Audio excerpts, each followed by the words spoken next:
Comfort rarely announces itself as a threat. It doesn't arrive loudly or violently. It doesn't crash into your life or demand your attention. Instead, it whispers. It settles in quietly. It convinces you that nothing needs to change because nothing feels wrong. And that is exactly why it's dangerous. Comfort feels like safety, like rest, like peace. It feels earned, deserved, even necessary. After all, you've worked hard. You've survived enough. You've endured enough stress, enough uncertainty, enough pressure. So when life finally slows down, when things feel predictable and manageable, comfort wraps itself around you and says, "Stay here. You've done enough." But comfort is not peace. It's sedation. It numbs urgency. It dulls awareness. It replaces curiosity with routine and replaces hunger with distraction. You stop asking difficult questions because nothing feels broken enough to demand answers. You stop pushing because pushing feels unnecessary when you're not in pain. This is how comfort begins to hollow you out without you noticing. Not through suffering, but through ease. Not through chaos, but through quiet repetition. Days start blending together. Weeks pass without markers.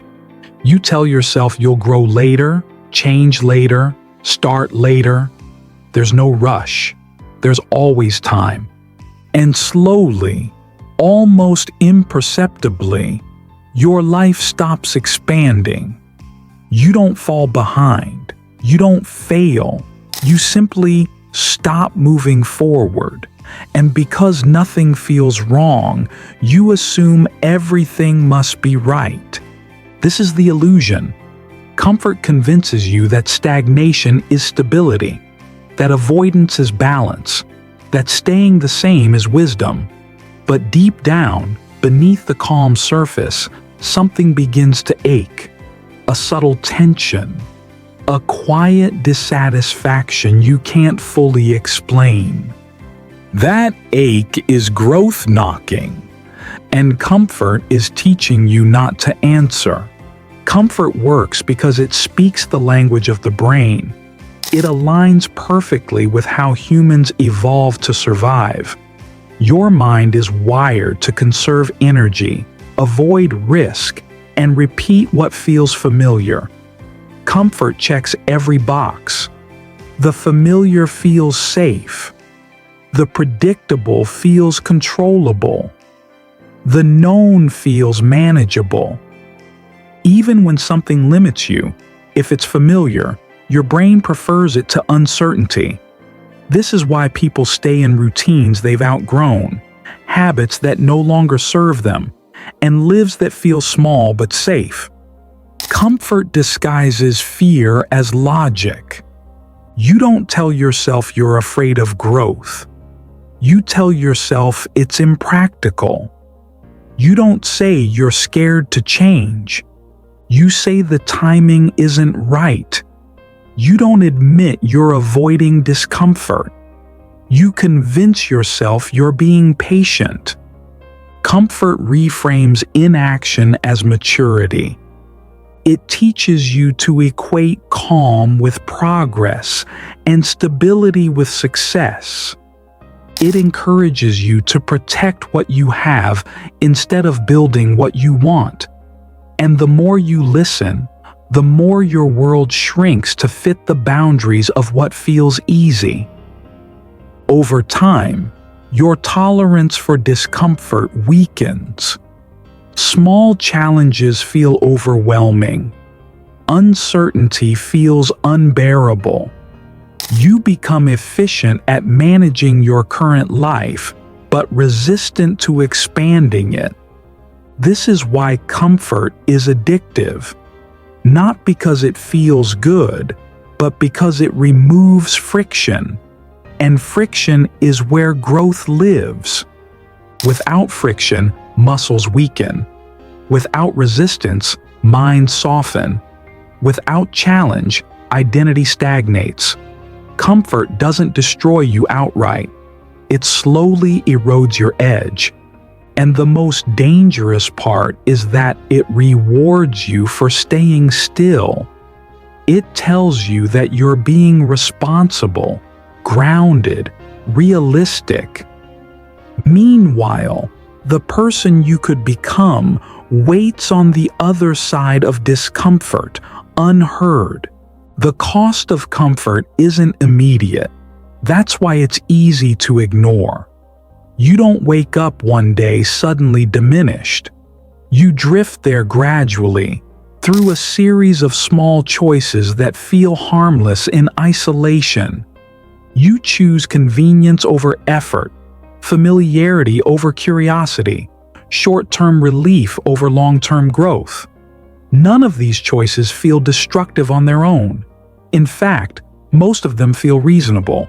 But together, they form a pattern where ambition softens into intention, where intention fades into distraction, where distraction becomes routine, and routine becomes identity.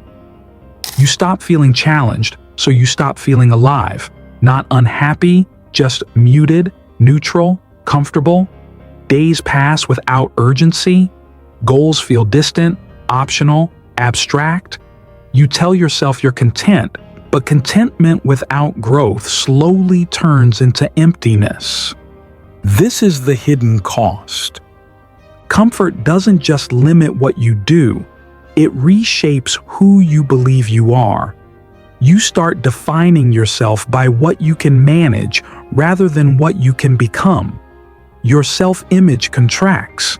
You stop seeing yourself as someone in motion and start seeing yourself as someone maintaining. Maintenance feels safe. Growth feels risky.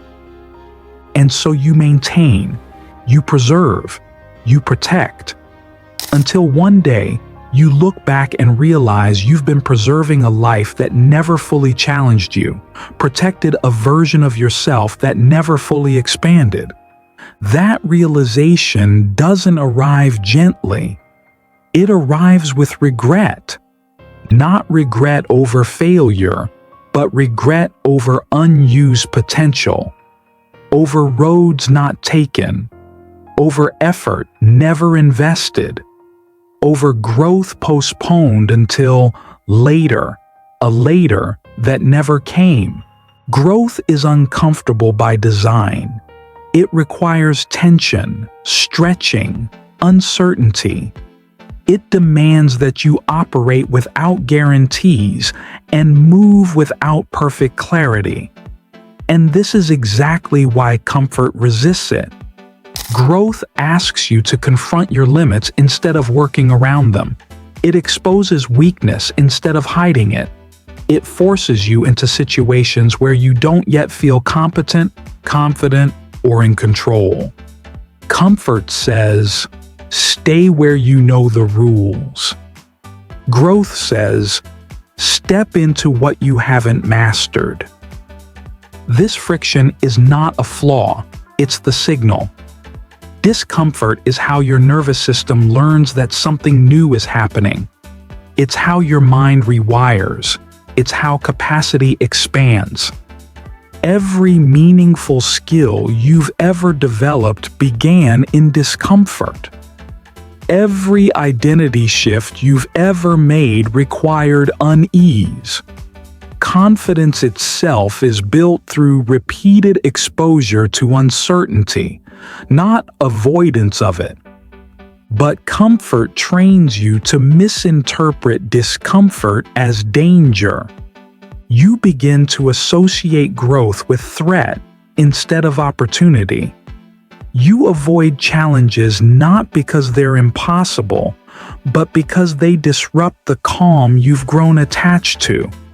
The irony is that the discomfort you avoid now becomes the dissatisfaction you feel later. Growth hurts up front. Comfort hurts slowly. And only one of them moves you forward. The comfort trap is subtle. It doesn't look like laziness or failure. It looks like stability. It looks like routines that work. It looks like life being manageable. You build systems around minimizing effort instead of maximizing progress. You structure your days to avoid stress instead of to invite challenge. You prioritize feeling okay over becoming better. At first, this feels like balance, but over time, it becomes limitation. You stop testing yourself. You stop risking embarrassment. You stop doing things you might be bad at. Your world narrows to what you can already handle well. And because you're competent within that narrow range, you feel capable. But capability without expansion is a cage. The comfort trap convinces you that you've arrived when you've actually plateaued, that there's nothing more to prove when there's still everything to explore. And the longer you stay, the harder it becomes to leave. Not because you can't, but because you've forgotten how. Discomfort feels foreign. Challenge feels overwhelming.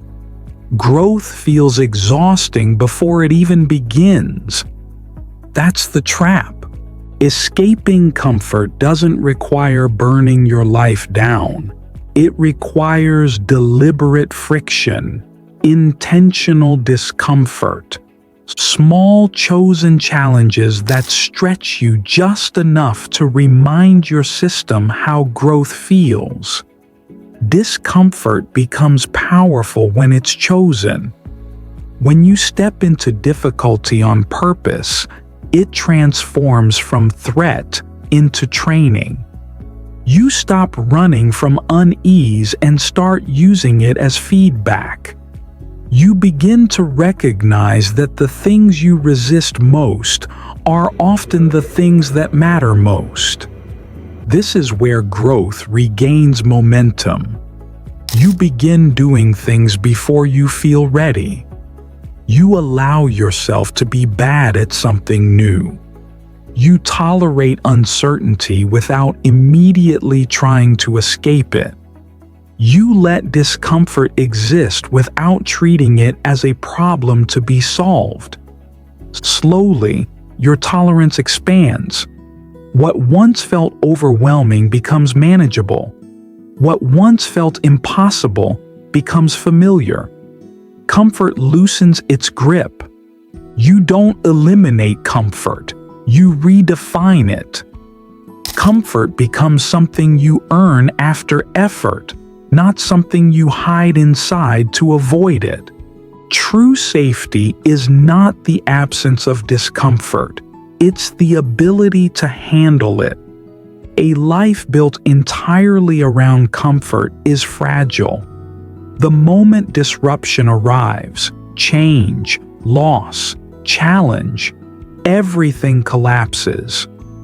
But a life built around growth develops resilience, adaptability, strength.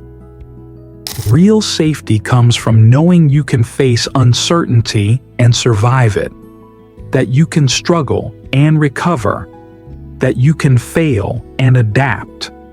Comfort promises safety by avoiding risk. Growth builds safety by increasing capacity. And once you understand this, your priorities shift. You stop asking how to make life easier and start asking how to make yourself stronger. Outside comfort, something changes.